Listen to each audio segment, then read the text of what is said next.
What up, all my poker bro and broettes? It's your boy Bangarang at it again. Another triple up challenge right here for you.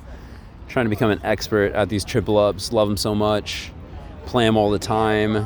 And I just want to be the best and share that with the rest of the world. A little strategy action for you.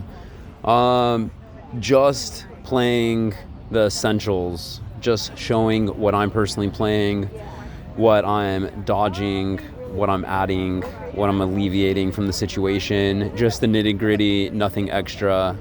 Right now we do have a $7 and a $15 triple up, a couple tournaments going on right now. Moving on through, you can see those sevens didn't pan out. A couple other hands were just You figure we're 9-handed, we should just be focused on the premium. But of course, you know, those pocket pairs, if you hit that trip, you know, you could bank up nicely.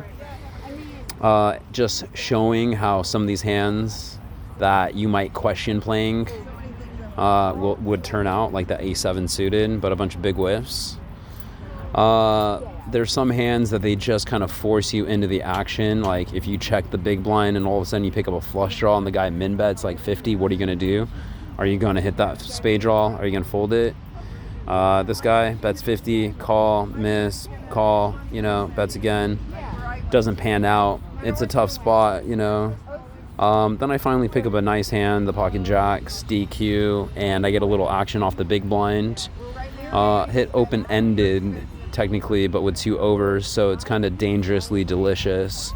I go for a probe 75, he calls, and then I go probe 95. He ends up folding, so it actually ends up being a nice little result. Put me on the board, you know, put a little W on the board. 8-7, what are you going to do? Are you going to complete that bet for an extra 25, or are you going to opt out? I decide to spend that 25 extra, and this is the outcome.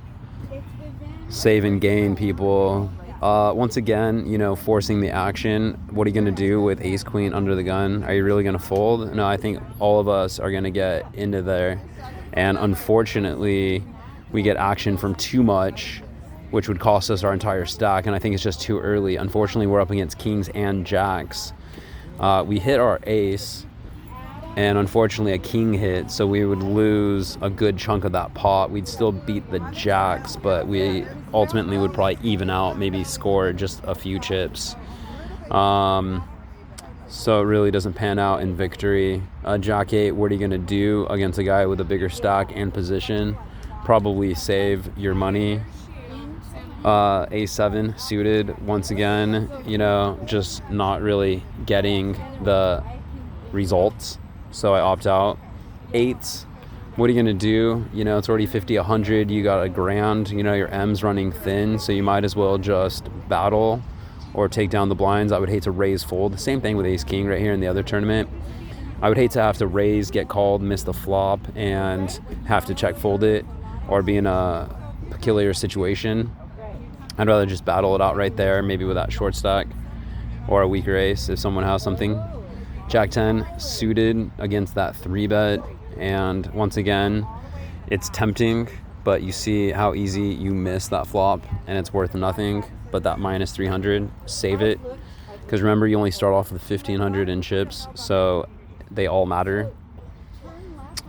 Defending with the king 8 suited in position against the double bet small blind, and we hit bottom pair, and we're up against a check, which I think is showing weakness enough to put a single bet out, see where we stand, see if he wants to fold, bet, raise, call.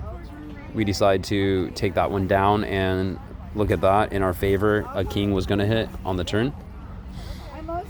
Queen against the 3-bet is not good enough for me, unfortunately, so I opt out, although it is somewhat questionable. Ace 9 suited in position, looking pretty good. I definitely want to soft play this. I would bring it in like it matters, so I go a little bit above and I take down the blinds, which is I think is a fine result. Ace 10 suited, UTG, 5-handed on 75, 150. I think is mandatory to raise that. It's questionable though. because if you get shoved on, you just lost like a third of your stack, and that's a bummer of a situation. Because right there I'm raised folding. Kings, obviously looking like a beast, getting a nice underflop against a check. What did she do? I think you definitely have to put in some protection betting action right there, because there are a lot of draws. Interesting enough, King of Spades hits on the turn. We take that down though on the flop. Here's another spot that we get forced into. We're checking with the big blind with that diamond draw. We pick up a straight draw with that flush draw, and this guy min bets. What are you gonna do? Well, we got a lot of outs, you know, so we get forced into a call, which we brick and fold. Once again, here we are with ace queen, decide to not mess around and just shove it in, and this guy calls it off with king jack suited, and he bonks that king and knocks us out of the tournament. Unfortunately, not the best way to go out in 5th place. Moving on to our other tournament, we're getting short stacked here. Forced on the big blind with a check to play 10-7 off. We brick, but it looks like he bricks. He checks once, he checks twice, and we put in a small feeler bet on that second check, and he ends up folding. Right here, interesting spot. We do pick up a 7-8 suited, battle of the blind status, and we do pick up mid pair, which actually looks really good when you hit nothing on the board for a while. So we put in a min bet, he calls, and at that point I start questioning where we're at, if we're up against a flush draw or possibly a better 8, and sure enough, right when I call it out, he shows that better kicker, and I think we honestly lose minimal on that. Pick up rockets to try to get back to life right here, and we do get some action on our mini all-in against a king 8 off suit. He does hit an 8 on the flop, so as long as we can dodge that 2 pair, we are going to double back into the game. And sure enough, our DQ Dirty Rockets UTG hold, fortunately, to bring us back to life. And as you can see, we are four-handed, and even though we're short stack, there is another short stack in the mix who put some pressure on us when we pick up inside draw right here. Just not good enough to go against his 400 bet. So he kind of distinguishes the lead between us. Now I pick up an interesting Jack 8 suited UTG. As much as I wanted to fold this, I was thinking about double betting. I spent some time and I knew it was the wrong decision, which I ended up shoving and getting called by a destroyer. He has us completely dominated. We actually pick up some outs on the flop with a nice little open-ended, but unfortunately it just does not pan out, and regrettably wishing we could retract that statement. Bangerang, that's how it goes down. We end up getting a 4th and a 5th, which isn't good enough to place. Better luck next time.